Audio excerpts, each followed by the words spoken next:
Okey, Assalamualaikum. Hari ni kita belajar tentang macam mana nak cari saiz, macam mana daripada jadual data yang tak terkumpul ni kita nak buat sebagai data terkumpul. Ada selang kelas. Kita nak buat jadual kekerapan. Okey. So macam tadi saya suruh yang lain tu, ni kan soalan ni dia nak banyak Dia nak banyak, dia nak had bawah, dia nak had atas, titik tengah, sepadan bawah, sempadan atas bagi setiap selang kelas. So kalau jadual kekerapan, of course mula-mula sekali dia ada selang kelas. Jadi kamu kena buat jadual, sediakan banyak-banyak kolom dululah. Sediakan banyak-banyak kolom.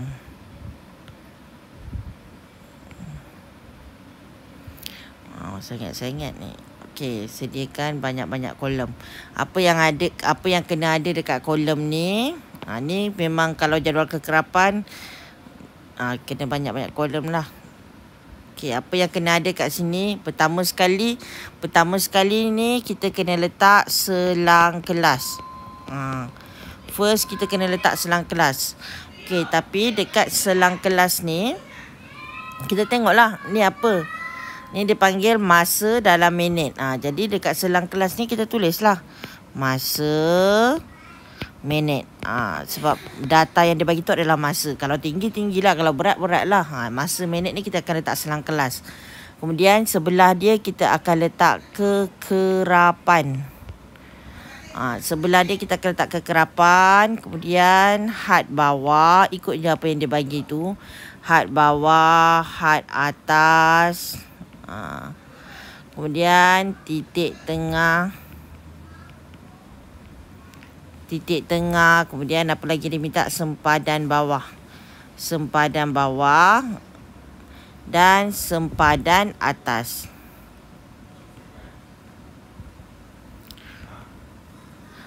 Okey, sempadan bawah dan sempadan atas. Kemudian ni kita buatlah jadual. Sebab kita kena tulis berapa selang kelas. Dan kita tengoklah soalan dia nak selang kelas dia menjadi 5. So sediakan 1, 2, 3, 4, 5. Okey.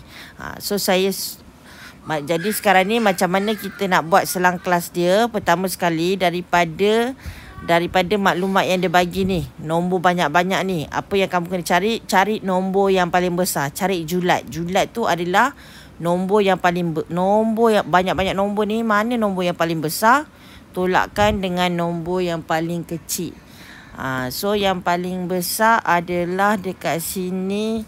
Kalau kita tengok contohnya, apa paling besar kat sini? 40 paling besar ke? Ada lagi besar daripada 40 ke? Okey, so contoh dekat sini paling besar adalah 40. Jadi yang paling 49 paling besar. Okey, jadi paling besar 49, tolak dengan yang paling kecil dia 1. Paling besar tolak paling kecil sama dengan dulu sebab nanti kan dia akan dapat lain. Paling besar tolak paling kecil, kemudian bahagi dengan 5 sebab soalan dia nak 5 selang kelas. Tu cara dia. Kalau dapat data macam ni, nombor paling besar tolak nombor paling kecil, bahagi berapa selang kelas yang dia nak. So contohlah kamu beri 49 tolak 1, 48 bahagi 5 akan dapat berapa contoh? Kan? Okey, 48 bahagi 5 kamu akan dapat bukan 8.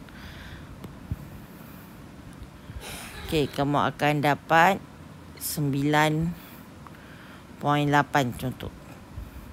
45, 30, 9.6.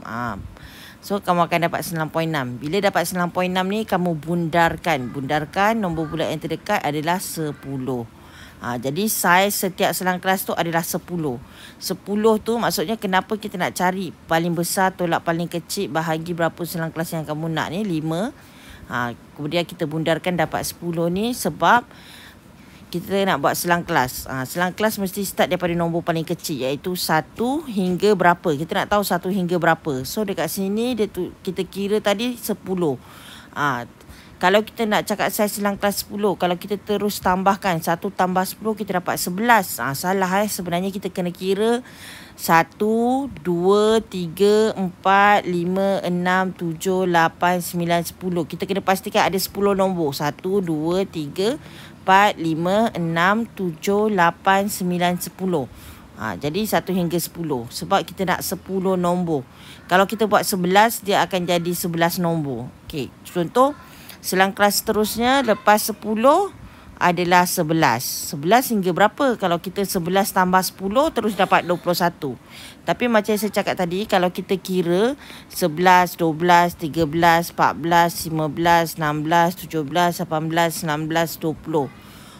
So kalau kita nak kira 10 nombor, sebenarnya 11 sampai 20 sahaja. Jadi kena alert betul-betul. Kita kira guna jari lah, senang. Selang kelas ni.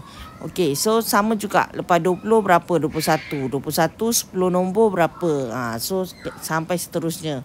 Itu cara kira selang kelas. Next adalah cara kira kekerapan. Macam mana cara kira kekerapan? Contohnya daripada 1 sampai 10 ni. Daripada 1 sampai 10 ni. Daripada 1 sampai 10 ni, maksudnya nombor 1 sampai 10 tu ada berapa kali keluar dekat maklumat ni. So kira lah. Sekejap saya padam dulu. 1 sampai 10 tu ada berapa kali keluar dekat sini. So kita kira 1 nombor. Lepas tu 2, 3, 10 pun termasuk. 4, 5, kemudian 6, 7, 8, 9. Ada 9 nombor. So kita letaklah kekerapan dia 9. Walaupun 6 dia ni ada, walaupun 6 ni ada 2 kali, kita kira juga 2 nombor. So itu maksudnya cara kira kekerapan. Cara kira kekerapan macam tu. Kita kena kira. Kalau 11 sampai 20 ni pula kira ada berapa. Tu maksudnya kekerapan lah. Okey, then had bawah dengan had atas. Okey, dia senang je. Kalau selang kelas dia 1 hingga 10, so 1 ni adalah had bawah, 1 ni adalah had bawah, dan 10 ni adalah had atas. Tu je. Had bawah dia 1, had atas dia 10. Kalau titik tengah pula, kalau titik tengah pula, sebab tu kita kena tahu hak bawah dan hak atas. Titik tengah adalah hasil tambah hak bawah dengan hak atas ni, kemudian kita bahagi 2. Tapi jangan lupa macam biasa, kalau kita tambah, tekan sama dengan dulu. So, cara nak kira titik tengah, 1 tambah 10. Hak bawah tambah hak atas, bahagi 2. Kalau tekan kalkulator, 1 tambah 10 sama dengan dulu, baru bahagi 2. Dan akan dapatlah 5.5. Macam itulah. So sambunglah yang dekat bawah-bawah tu. Okey, itu saja untuk hari ini. Terima kasih. Assalamualaikum.